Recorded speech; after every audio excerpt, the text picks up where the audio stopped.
राजगढ़ वासियों, सुबह सुबह 10 बजे का समय था। 10 बजे के तकरीबन राजगढ़ की हेडगेवार कॉलोनी में अचानक से हलचल शुरू होती है। एकदम लोगों को ऐसा लगता है कि जैसे भूकंप आ रहा है। लोग जब बाहर निकलते हैं तो देखते हैं कि कुछ पत्थर भी कॉलोनी की तरफ आ रहे हैं और पत्थर इतनी तेजी से आ रहे हैं कि कुछ 4 पहिया गाड़ियों का नुकसान भी कर रहे हैं। गनीमत ये रही कि जनहानि का कोई भी मामला सामने नहीं आया, लेकिन राजगढ़ वालों, ये हलचल हुई क्यों? आपके मन में सवाल उठ रहा होगा। ये सवाल उठ रहा होगा कि अचानक से हेडगेवार कॉलोनी में ये पत्थर क्यों आने लगे। तो इन सारे सवालों का जवाब मेरे पास है। नमस्कार, स्वीकार कीजिएगा, मेरा नाम कृष्णपाल राठौर है और आप म्हारो राजगढ़ का यूट्यूब चैनल देख रहे हैं।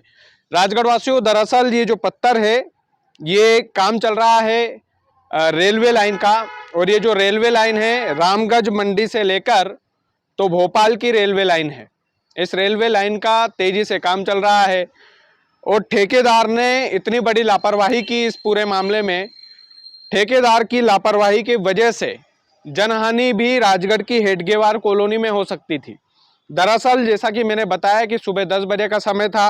रामगंज मंडी से भोपाल रेलवे लाइन पर अचानक से ये जो ठेकेदार है, इन ठेकेदार साहब ने ब्लास्टिंग का काम शुरू कर दिया।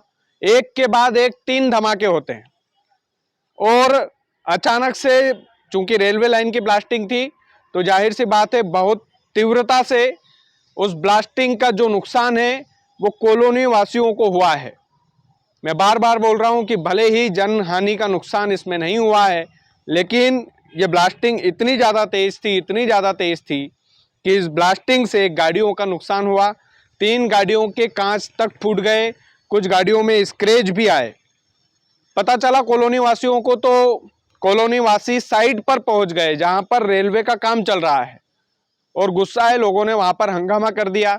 ठेकेदार से तीखी बहस भी होने लग गई। उसके बाद में साइट इंजीनियर बसंत चौधरी बताते हैं कि मैंने ठेकेदार को मना किया था इस बात के लिए कि आज बुधवार का दिन है, गणेश चतुर्थी है, तो आज हलचल रहेगी, आज ब्लास्टिंग का काम मत करना। और ब्लास्टिंग का काम होता भी है तो सायरन बजता है, पहले सूचित किया जाता है लोगों को कि अब सावधान हो जाइए, अब ब्लास्टिंग होने वाली है। लेकिन ये ब्लास्टिंग इतनी ज़्यादा तीव्र थी, इतनी ज़्यादा तेज थी कि इस तेज ब्लास्टिंग की वजह से गाड़ियों का नुकसान हुआ।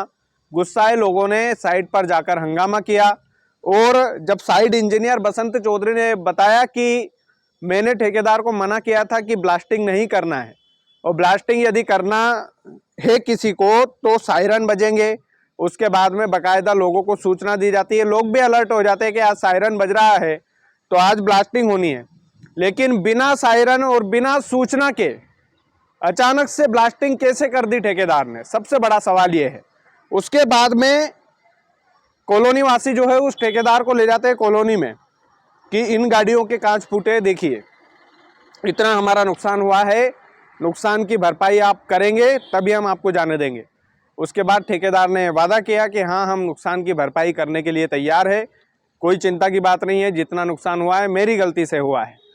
उसके बाद में साइट इंजीनियर वसंत चौधरी के अनुसार जो है सूचना आला अधिकारियों को दे दी गई है इस मामले में और हो सकता है कि आला अधिकारी इस मामले में एक्शन ले। लेकिन ये अचानक से धमाकों की आवाज़ राजगढ़ ज़िले में और हेडगेवार कॉलोनी के लोगों के लिए, और मज़े की बात यह है राजगढ़ वालों कि कई बार इन कॉलोनियों के निवासियों ने प्रशासन को सूचना दी है इस मामले में कि हमारे कॉलोनी में इस तरीके का जो ये ब्लास्टिंग होती है ये बहुत तेज होती है, आप इसे धीमा करवाइए या जो भी इसका उपाय हो करवाइए। लेकिन कॉलोनी वासियों के अनुसार प्रशासन ने इनकी बात पर गौर नहीं किया और नतीजा ये हुआ कि बिना सायरन और बिना सूचना के ठेकेदार ने अचानक से ब्लास्टिंग शुरू कर दी और कुछ गाड़ियों का नुकसान हो गया। गनीमत ये रही कि किसी भी जान माल का नुकसान नहीं हुआ, लेकिन ये भारी पड़ सकता है आने वाले समय में। प्रशासन को इसमें ज़रूर एक्शन लेना चाहिए। बाकी आप लोग वीडियो को ज़्यादा से ज़्यादा शेयर कीजिएगा। चैनल यदि आपने सब्सक्राइब नहीं किया तो प्लीज़ कर लीजिएगा। बहुत बहुत धन्यवाद।